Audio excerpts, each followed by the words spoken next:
This is All Grit. Hosted by Animesh and Tanya.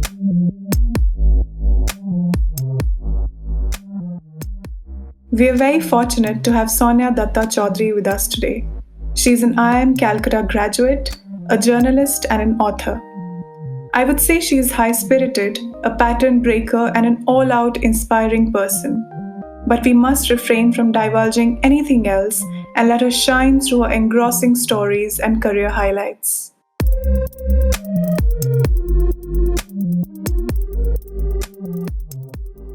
Hi, Sonia. Welcome to the podcast. We are glad to have you here. Thanks, Animesh, and thanks, Tanya. And thanks so much for inviting me. I'm so thrilled to be part of this, and especially so because I'm from IIM Cal, and you're from IIM Kozhikode, and these are the two top campuses in India. For many reasons, but they're just the most spectacular, the most beautiful. So, very excited to be part of this. Thanks so much. Absolutely. And I think where you're sitting in right now seems to be a very beautiful place as well. So, where are you based out of right now? So I've been in Manali for the last almost 4 or 5 months, and many years ago, my grandfather built a house here, and so this is kind of our ancestral house, and we were here for a while, and then we kind of, we were actually going to spend a couple of weeks, and then we got marooned, my two younger daughters and me. So I've been here, and there are lots of books, so I'm doing a lot of reading, and I'm doing a lot of writing. So it's not a bad place for a writer to be marooned in, and I'm doing some stories as well, local mountain issues, sustainability, tourism, all of that. So yes, and of course a lot of stuff on Zoom like everybody else. So, we wanted to start the conversation with the beginnings of your career. You Uh-huh. you had a very non-traditional MBA career trajectory, and even after your MBA, and you did your undergrad. You went to IMC, which was one of the best colleges at that point when it comes to management, and then Still is. you got into ANZ, which is a dream company of sorts, a day one company at IIM campuses. But there was something which changed when you reached ANZ. Something happened which was not in your hands, and a challenge. You did everything right till that point. You got into the best colleges, you got into the best company, but there was still there, which is something was not there in your hands, and something happened. So, what was that journey like? So yes, Animesh, you're absolutely right. It's been very unconventional and very up and down, and I've had a whole set of challenges, um, and really, when people ask me about being a writer, I tell them that I never planned on being a writer. I always used to write, so I was always writing stuff. And in fact, my first byline I got when I was in class 11. And you used to have those sort of middles in the Times of India, and I, typed out something and sent it off in an envelope. And one fine day, I was in school in DPS RK Puram, and a whole lot of my friends came and said, "Hey, Sonia Mehta, your name is in the paper," and I was Sonia Mehta in those days. So that was a big thrill. And then I was like editor of the school magazine at DPS RK Puram, and we would, because we were in Delhi, we had all these very high profile kind of visitors coming in, and we had Kapil Dev one time, and so I took my notebook and pen and went off to interview him, and that was, and then Rajiv Gandhi as well, and that was a kind of interview of sorts. So I was doing all of these things, but this was like just something I was doing, and I didn't plan to do it as a career. I didn't think about it, and I used to always read. I read, like, I was always in trouble for reading a lot when I should have been doing other things.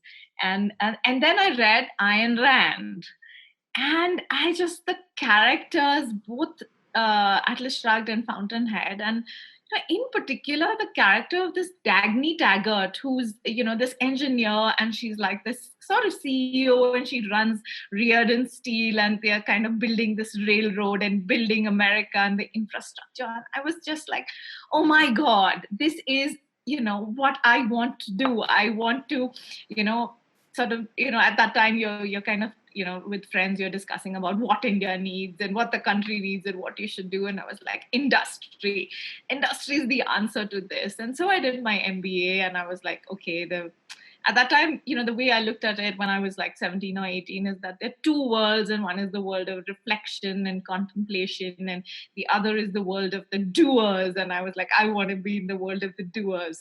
The MBA seemed like the most obvious thing to do.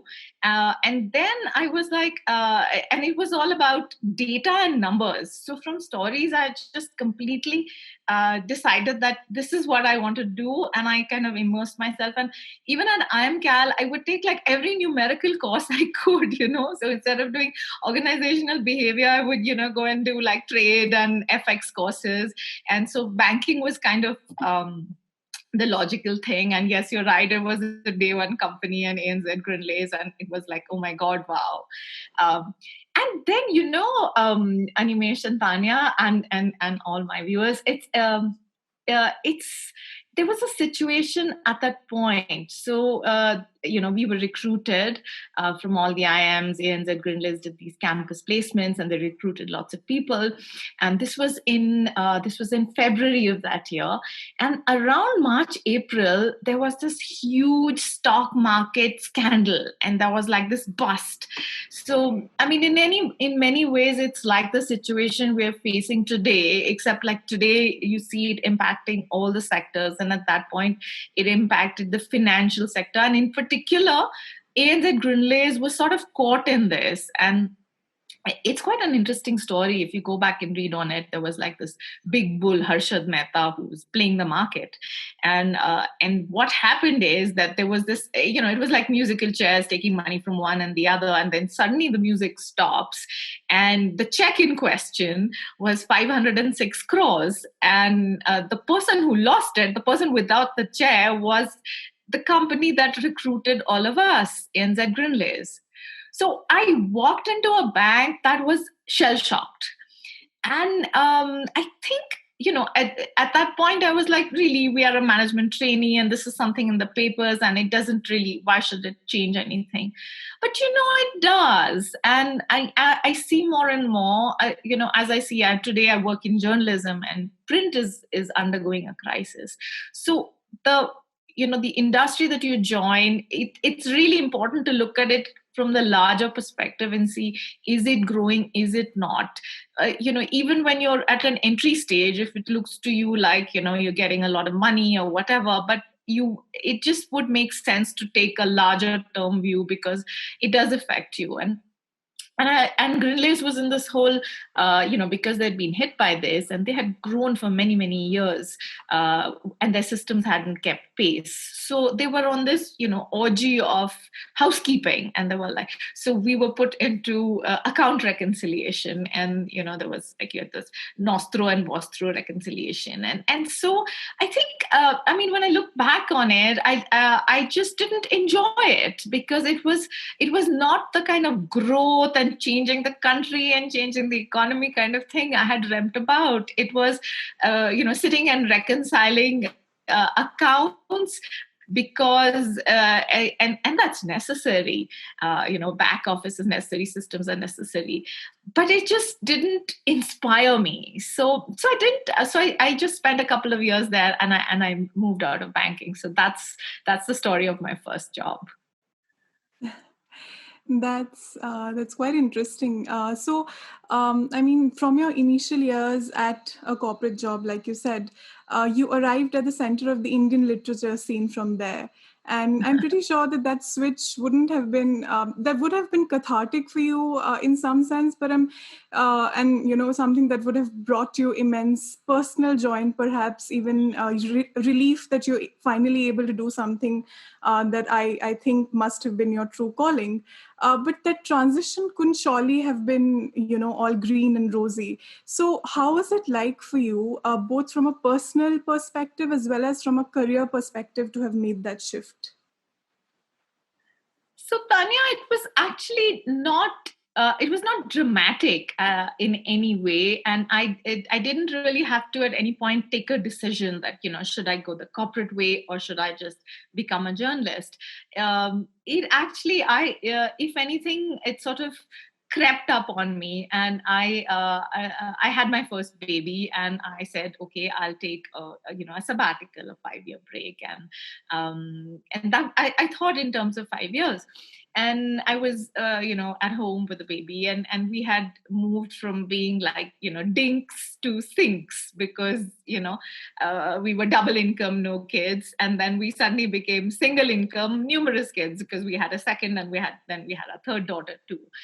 And I was like, and I was reading in those days, and books were expensive, and suddenly I said, why don't I review books?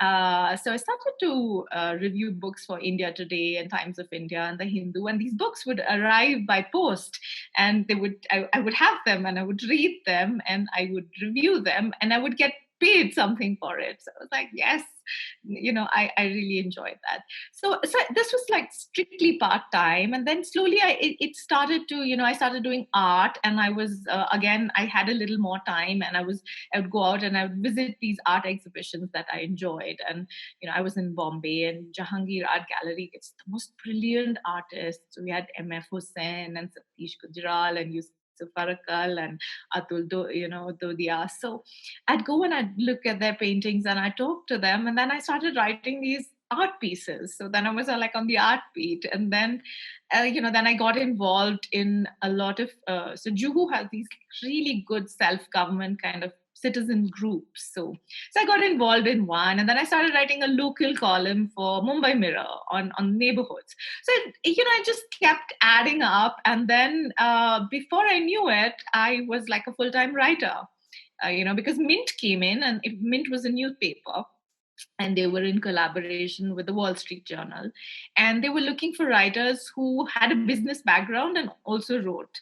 And I kind of was at that intersection. It just so happened, and so I began to write for Mint, and then and that was sort of it. Just then I became a columnist, and then the book. So it just it was never like I'm going to move from this to this. It just sort of crept up on me.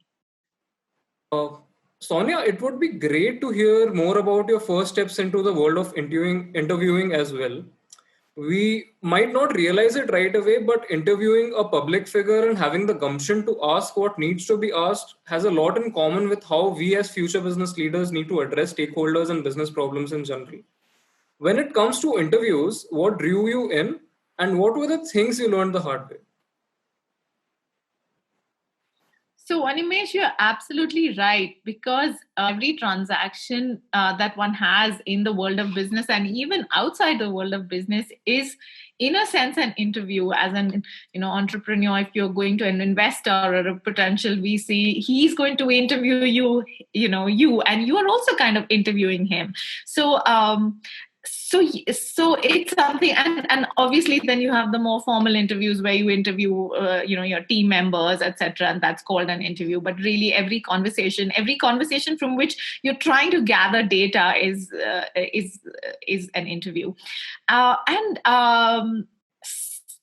that's something that I so enjoy, because I think I enjoy stories. And I spend a lot of time. I mean, I spend a lot of time on an interview, mostly before it, to prepare for it, because you have to ask the right questions.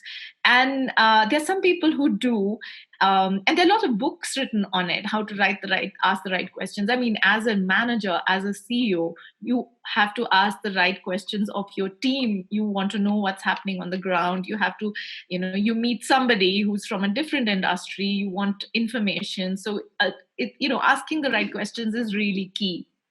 And I'll give you 2 hacks for that. And one is that you actually sit down and write a list of questions, and you have that master list, and you practice those questions on people around you.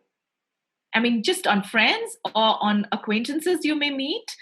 Practice that and see the kind of responses you get. So some of the questions would be, and of course, you have the test is the answer to the question should not be yes or no. Okay. Or just fine. So like, how are you? Okay, fine. That doesn't go anywhere. So, how are you spending your time these days? Tell me about your growing up years. Not where did you grow up? Okay, that's one. Tell me a little about your growing up years. Or what was the subject that, what's the subject that you love best and why? Or what's the subject that you hate and why? So that gives you a little insight into that person. So you prepare this master list of questions, and once you actually write down the list, you will find that in your head you're kind of adding these questions, and so you have this sort of primer. So that's one hack. Make a master list of questions. The second hack is to actually look at interviews, and like you look at people like Oprah, or you look at people like Tim Ferriss, who has this wonderful podcast, and look at the kind of questions that these guys ask and the kind of answers that they get. So these are the masters in asking questions. So those are two hacks that I would give everybody to have, to use in any situation, both work and outside, to have a meaningful conversation. So one of the recent projects that you've taken up is your book, Career Rules. And, you speak of some of the most thought-provoking conversations in the book.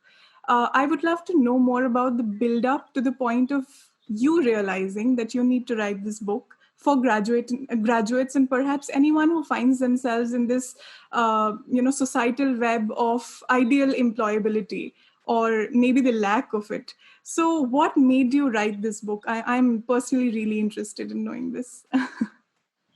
So the book, Career Rules, and here it is. It began from a column. And I used to do a lot of writing. And one of the things I did was this column for Mint, it was called Get a Glimpse. And every month we would take a different career, and data analytics or food or sports management or law, and look at 3 different people in that career. And the special thing about the column was that you get to read a lot, about heads of companies and very senior people, but you don't hear the voices of younger people. And this column talked to younger people as well, people from their 20s to 30s who were just starting out, and asked them, why did you choose this career, and what do you love about it, and what do you absolutely hate about it, what would you change, and also how much money do you make. So that's an important question too. And it became very popular. And it struck me really that this is what it deals with, what is the most important question in this century. What do you do? And it's a question you get asked everywhere, whether you're at an airport or a social gathering or at coffee or outside the school gate. What do you do? And the answer to that determines, a lot of things. A, how the world looks at you. B, how you look at yourself. And so, it's something that's very close to everybody. And this column became something that I became very engaged in, and every month I would be kind of immersed in a different profession. And then finally I was, I thought that it makes sense to kind of put it together in one sort of volume.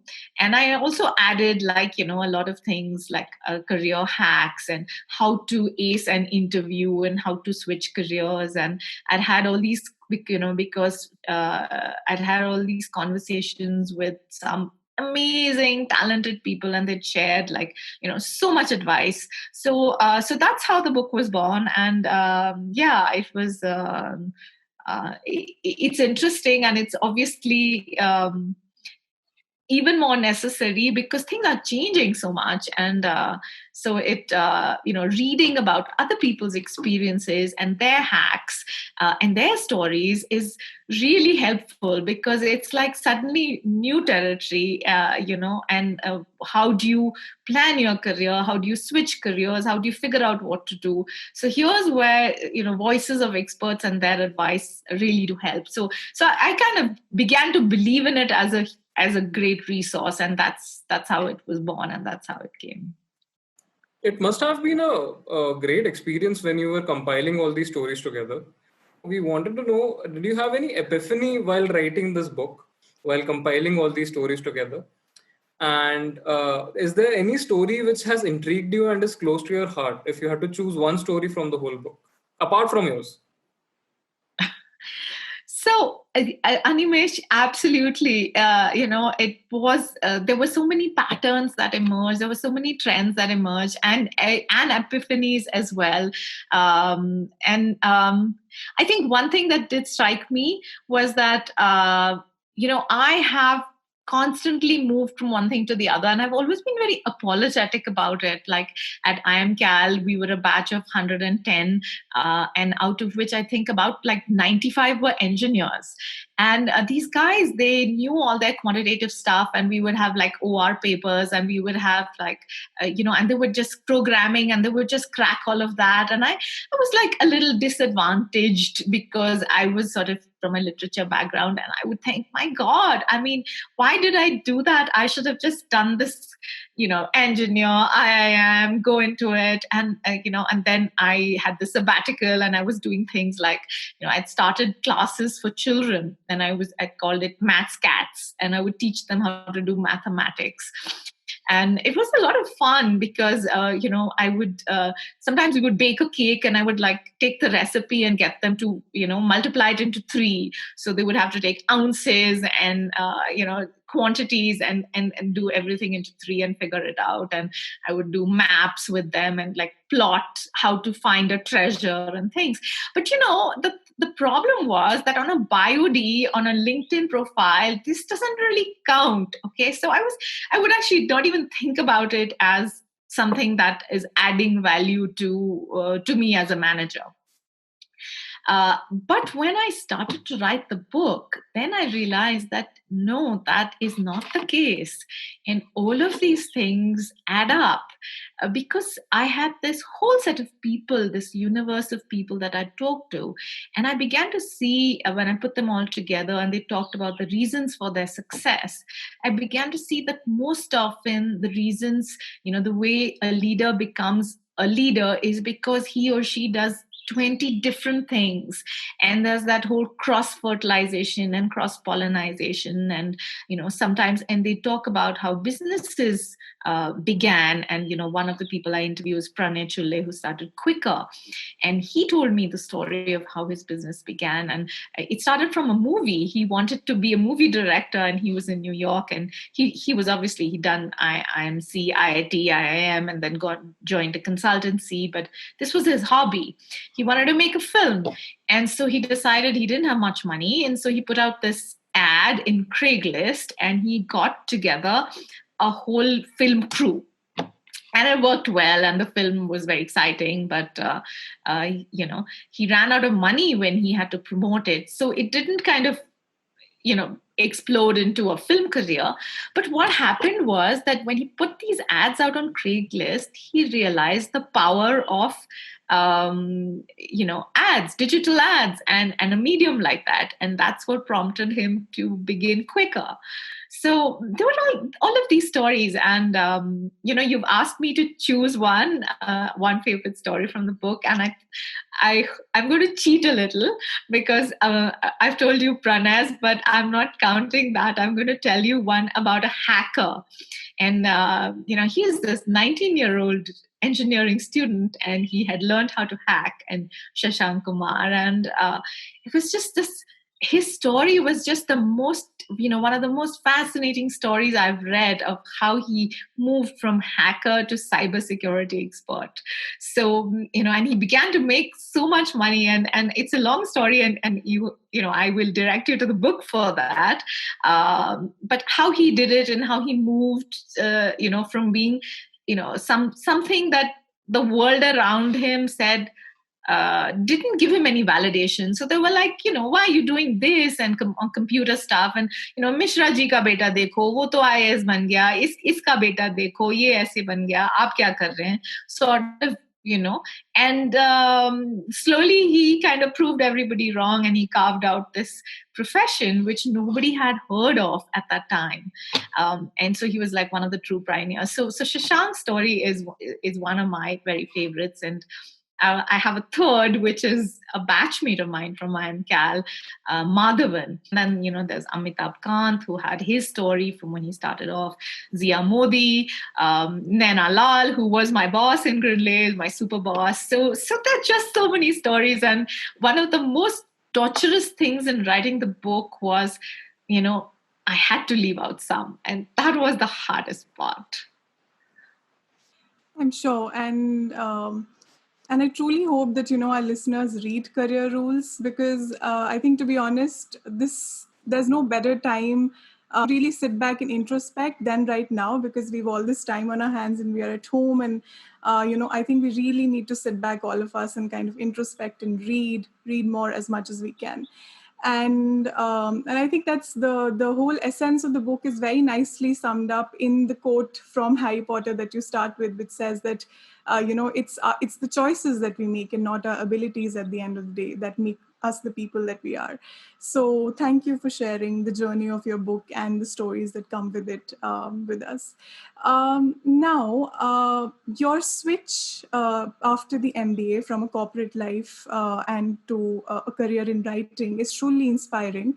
And I don't think that even you'd realize that how relieving it is for us to hear that our steps immediately after the MBA don't define who we become in our life, right, in the future. So what I want to know from you is some actionable advice that you would have for people like us that are just starting out. And what should someone do late in their career if they figure out that their talents lie elsewhere? So, very good question, Tanya, and extremely relevant to this time. And really the defining word of this decade or these few years is a 5-letter word, which is pivot, right? And entrepreneurs, the most successful entrepreneurs, pivot, and people who are in industry pivot. And so, yes, how do we develop that ability to pivot? And I will give you 2 hacks for that.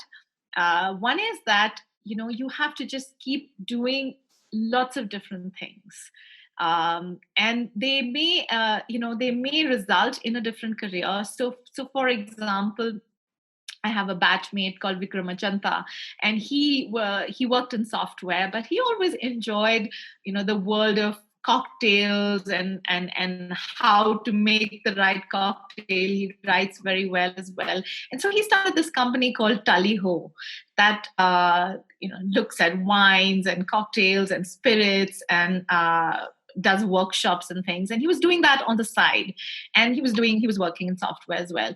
And at some point, the company, that the Tally Ho, became so much bigger and more successful that he decided that, okay, I'm going to quit this and move to that. And Amish Tripathi, who's another IIM Cal alumni, I interview him for Mint and for my book, and he had a fabulous story and a lot of great advice as well. So he was a banker, but he had, always had this thing to write. And so he started to write when he was in the car on his way to work. And then he made a decision. He put a milestone that, so he wrote and he published his first book and he started writing his second, but he still kept his day job. And he decided that, when I make enough money from my first book royalties that is equal to my salary, that's the time I will quit. So he put a marker. So I think it does, the second hack would be you can put a marker maybe that, okay, I will give this 1 year, or I will give this 2 years, or I will, give a financial marker or a time marker.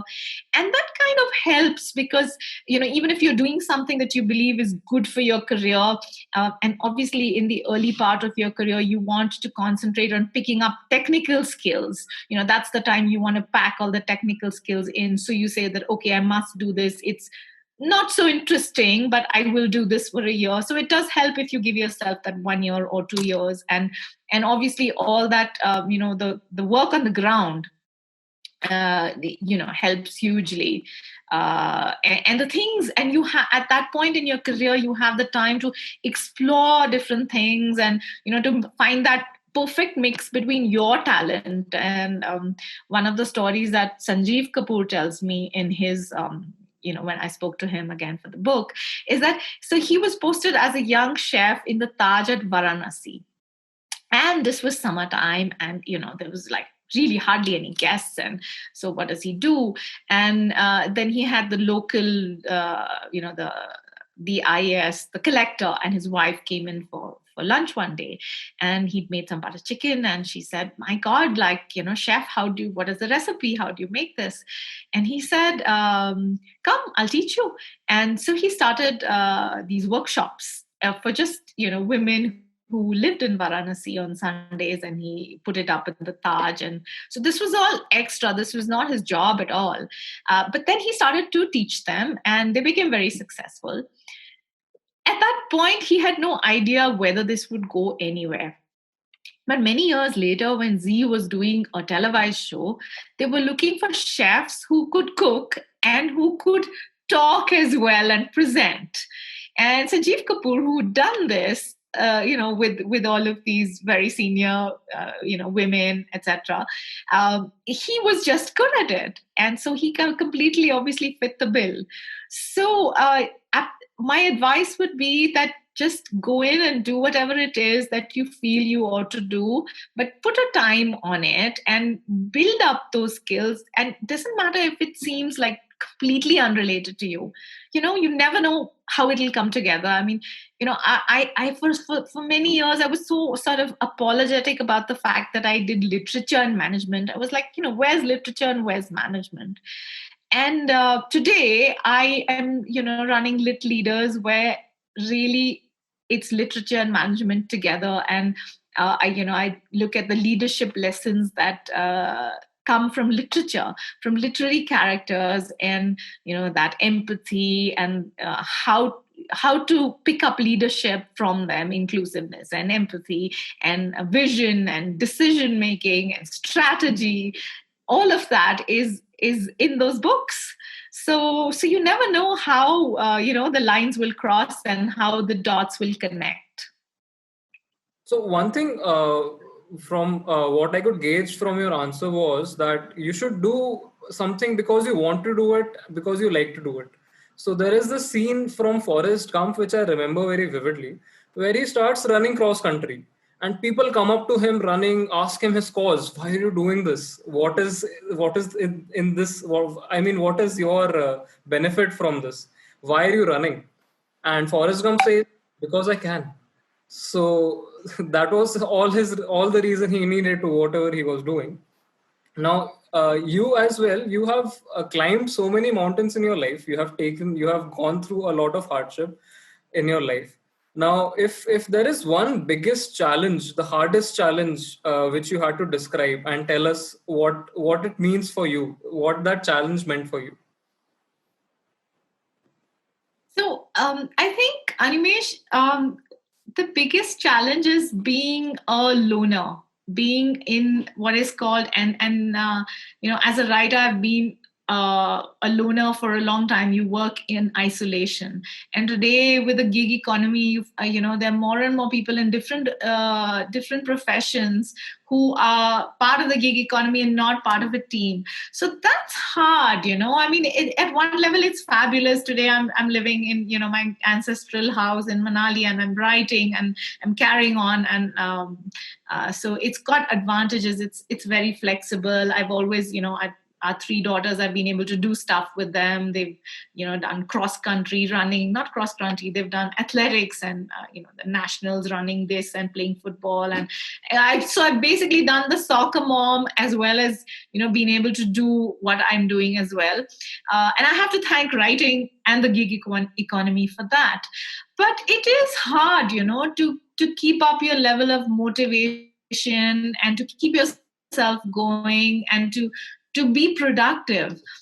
And I have struggled sometimes with that. And but what the way that I worked with that is I became this complete self-help book junkie. So I would read all of these, and there's some fabulous books, on productivity and doing things. And there's like Laszlo Block, who's the ex Google head, and he writes work rules. And then there are people like I forget, Tim Ferriss, for instance. Tim Ferriss, interviews all these high achievers, and he's got like this book, Tools of Titans, and then he's got a book called Tribe of Mentors. And there are all these voices, like say athletes and film directors and business people and entrepreneurs, and each of them will talk about how they've struggled with their issues, and their little tweaks, and sometimes it's just that, it's like another writer who I love is Nudge, the behavioral economist, and they talk about Nudge. Now I forget his. Google him. I just can't remember his name right now. Dan O'Reilly, I think, and they talk about. Or is it Cass Sunstein? They talk about the little tweaks that you can do with your habits and your day to increase your productivity and get results. And so I started reading, like devouring all those books, and that helped me a lot. But it's a constant process. I mean, just as you work in a team and you have to constantly work on yourself to do better and better, that is also the case, when you're working alone. I think what you said is really important, and I believe that the world is slowly but surely realizing that books are good and we should pick them up. So I think that was really nice what you said. So now we are nearing the end. We are at the end of the episode, and these are the last 2 minutes which we give to all our guests. Where you have the space to talk about anything that's interesting that you've been up to lately. And it could be at the personal level, professional level, anything interesting that you want to share with us that you've been doing in the recent times. So in the last couple of years, somehow the two diverse things that I've been doing, which is one is literature and stories and writing, and the other is management, they've kind of come together. And, one of the questions that I ask a lot of the senior leaders I interview is, two questions. What is the future of work? And what are the kind of skills that we need to do, that are going to be important once, robots are coming to take away a lot of the stuff. So what is the stuff that's left for us? And what is coming out every time, common theme that comes out is that, we need those human attributes of being able to work with people. So, being able to lead a team of people. And for that, the kind of skills that you need are being able to figure out, how to motivate somebody, how to kind of inspire them, to persuade them, to inspire them, to make them come together. And so how do you learn all of these things? And a lot of these skills are learned. And for that, you have to go back to Carol Dweck and, the growth mindset. And they talk about how, it's not like you're born with stuff. You may have some innate skills, but a lot of stuff you can actually learn and acquire. And one of the things that I do when I started to write, and this was about 14, 15 years ago, is I started a book club. It was called the Juhu Book Club because I live in Juhu, and we started and we just had, we put up flyers at Prithvi Cafe and everywhere else and said that, anyone who wants to read and enjoys a book, please come, and we're just going to read a book and chat about it. And because, I'm from business school and, a lot of my friends are from business school. So we had a nice mix, and living in Juhu, we have like script writers and, people who are in the film industry. And there were a lot of people from, industry as well. And we would pick fiction and nonfiction, but invariably there was this sort of focus on, how is this going to help? What are the takeaways that we can get from this book? And the discussions were just amazing. And there was so much that people picked up. And, we have a book like, say, Bad Blood.